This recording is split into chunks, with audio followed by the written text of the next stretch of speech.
Good morning. Today is Tuesday, the 23rd of January, 2024. Welcome to the Morning Mug. As always, I appreciate when people reach out. Hey, did I miss some mugs? What number are we at? I know I don't have the bandwidth to do them every single day, so easiest way is if you go to the YouTube, you can subscribe to @Hetrick's Morning Mug. Look for the logo that has there's a little bit of my laptop and there is a notebook with a pen on it. That's the one that you want. If you want me to message you the direct one, let me know. So that way you know when there is a mug. I'm aiming for 3 to 4 days a week.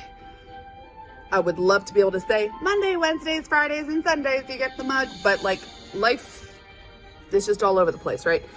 So thank you for your support. Got to spend some time over the weekend with faithful mugger Jill. Shout out to you, lady.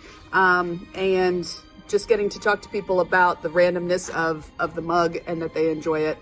That's what keeps me going. So I appreciate you very, very much. So let's get right down to it. 1789, this day in history, the founding of Georgetown University. Technically right at the edge outside of Washington. Is it technically in DC? I need to look that up. But, oh, Daily Dose of Hanks. Where's my picture? There he is. Woohoo! 2 Tom Hanks connections. 1, Georgetown, various locations at Georgetown used in the film Man with One Red Shoe, 1985. Carrie Fisher's in there as well. It's one I haven't seen.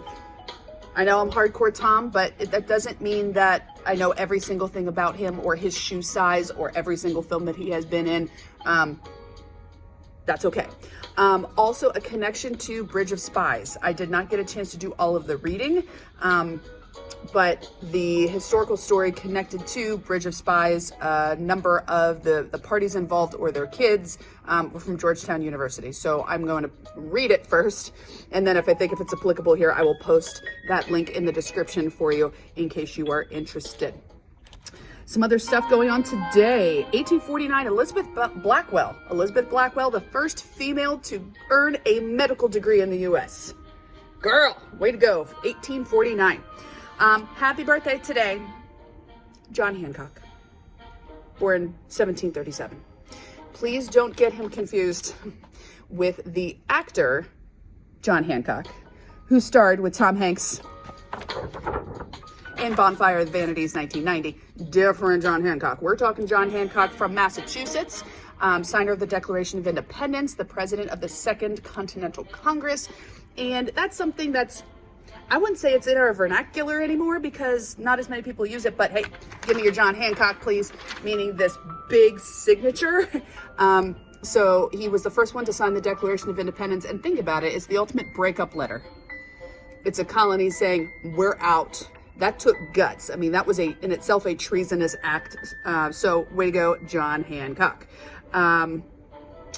This day, 1964, the ratification of the 24th Amendment to the Constitution prohibiting poll taxes in national elections. So there was a period of time in our country where certain individuals, usually those who are not white, had to pay a poll tax in order to be able to vote. So you have to pay money to go vote. That doesn't make sense. So that's going to be prohibited. It impacted national elections in Alabama, Mississippi, Arkansas, Texas, and Virginia. And I'm going to have to change the name from the Morning Mug to Tom Hanksology or something, because here we go again. We got another one. Tom Hanks on voting. And I am careful to bring up political affiliation of any kind. It doesn't matter how I vote. What matters is that you vote.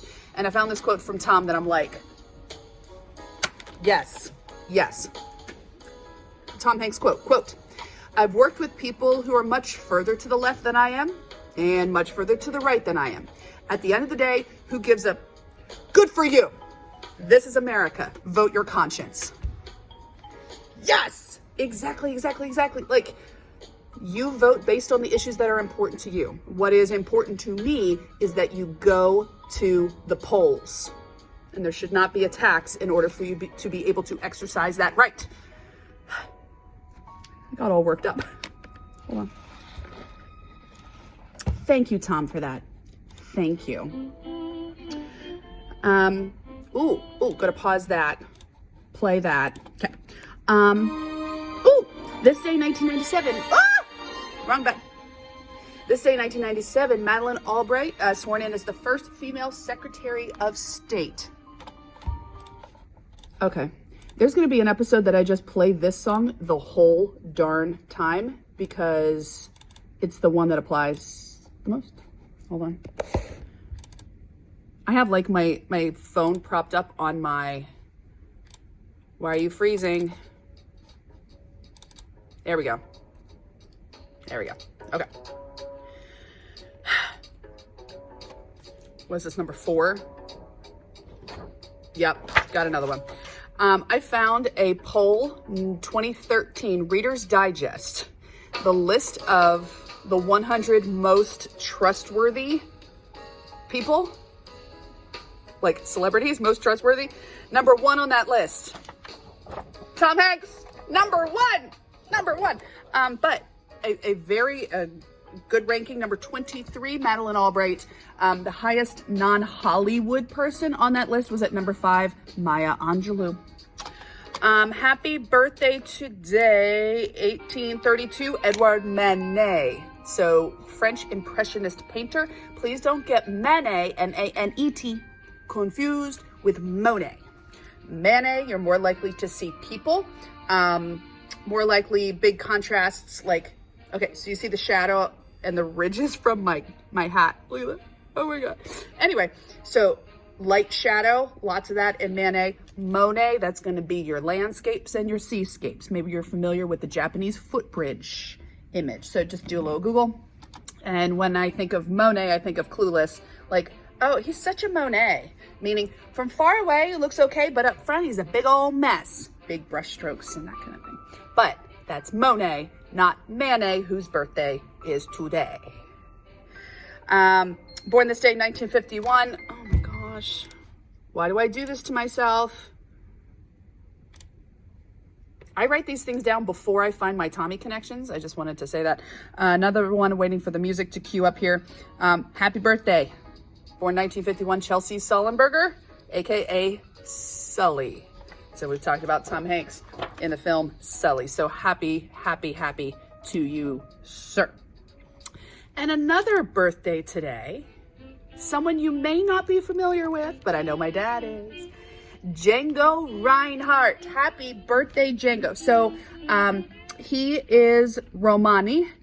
You might, from the English pronunciation, Romani, British pronunciation, Romani, the Romani people, you might think of them as gypsy. Let's talk about this. Gypsy is actually a derogatory term, seen as a not positive term. Like if you've ever heard of someone being gypped out of something. So the stereotype of gypsies being, you know, a nomadic people moving around in caravans and pickpocketing and all that kind of thing.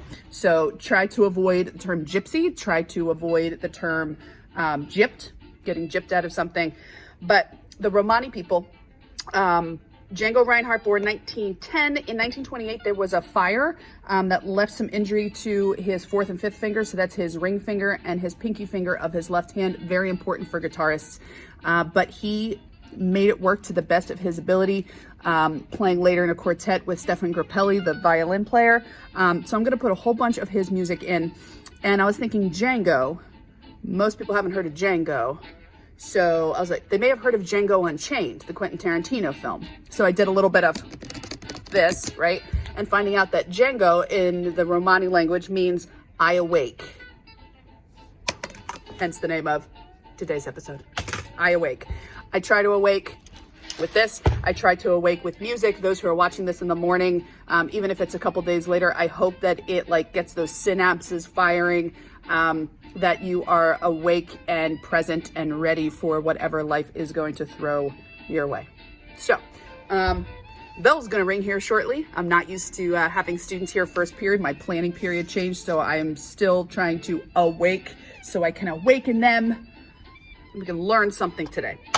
So, until tomorrow, my friends, behave, be good, be kind, continue to wash your hands, do what you need to do to awake, recycle when appropriate, you know, the usual stuff.